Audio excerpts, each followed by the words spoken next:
So, the Hmong people are an elusive people, and not many people know who they are. For years, they have created stories to make sense of the world around them. I aim to teach you about the Hmong culture and history.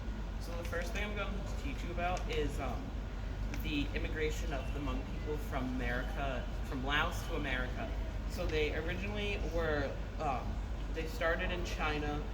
Then they immigrated to Vietnam because the Chinese people were like, hey, I don't like that you're not being more like Chinese people. And they were like, we're just trying to survive here and create our own culture. And they were like, no.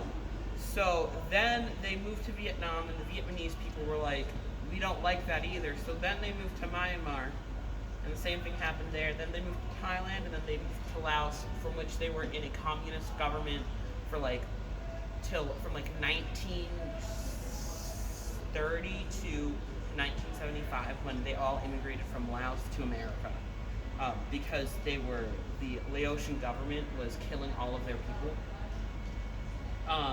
And so the only thing that really stayed stagnant between all four of these countries, there is five of these countries, is that they all had their stories that stayed the same, and their culture that stayed the same.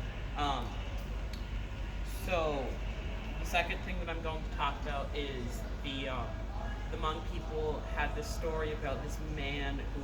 So a little thing about the Hmong people is that they love their children to death. They love their children like so much. The Hmong mothers have statistically higher averages for maternal instincts than any other like people. So the so the Hmong people have this story called "How We Got the World," and it's basically about this guy and his wife who come out of this mountain, and they have like a buttload of kids, like 3 kids, and they're like, and the son is like, hey, the world isn't too small for us. The world's too small for us. And he's like, okay, I'm gonna create the world for you. And so he pulls out the world, and then he pushes up the sky, and then he hangs up the ball that's the sun and the earth. And so the next story I have is a game. So whoever wants to play the game first can. It's matching your gingerbread up, and then I'm gonna tell the story before you start. I want to play. And I can't play the music that I was gonna play. I'm sorry. I'll just find your phone. Does anybody have like YouTube? Yeah. Sorry, I totally forgot that I volunteered my phone to videotape. This is for you.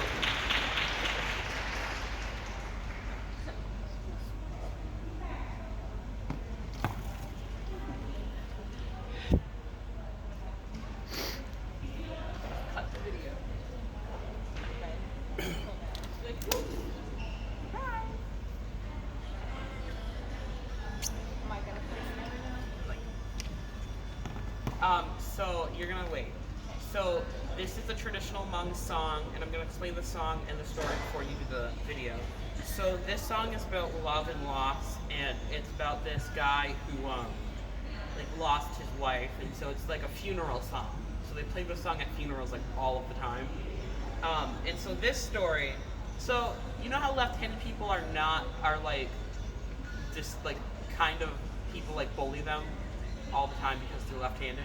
So the Hmong people have a story for why people are left-handed, and it creates, it basically like creates why people are left-handed. So basically, this vulture flies over this village, Kaka, and is like, I'm gonna eat all the people up, and so he does. He eats all the people up in the village, and then the hero of the story is like, I don't like that, so he shoots the vulture with his bow and arrow, and then he cuts him open. He starts putting people back together again, and then he accidentally puts the right-handed bones in the left hand sometimes. So and then he accidentally creates left-handed people. So according to Hmong culture, left-handed people are an accident. So now this is my little gingerbread man, and you can put him together to the music. So like you're the Do I person. have to use my left hand? No. Yes. That's not fair. You have to use your left hand too.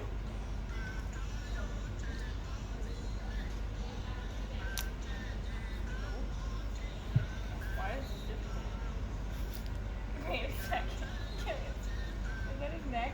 Does he have a neck? That's not his neck. Why is this a lot more harder than this? Go back to the first piece. No. Turn it around. Oh! I did it. Oh. Yeah. Wait a second.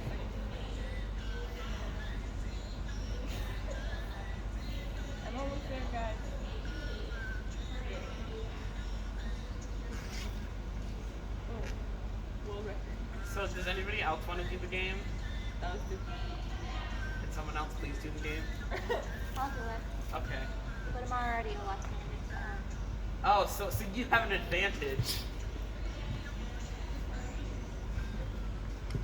Give it back to me. It's okay. Well, she's also seen it done before.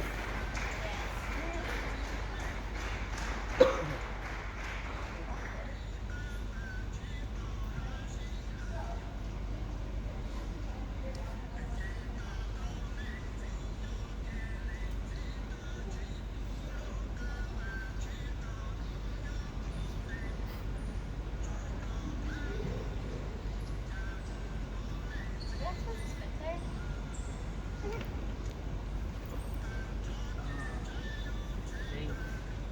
No, yeah.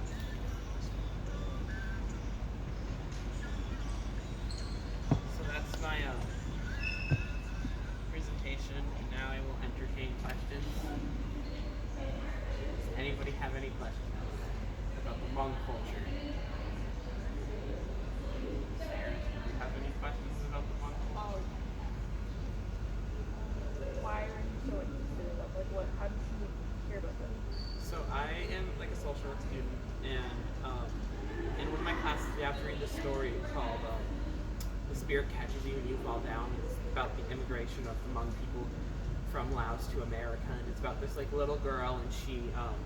It's interesting because I have a lot of the Hmong folklore tuned into Western medicine, and it's basically about these people, the Lee family, and they come over to America, and their daughter has a very severe epileptic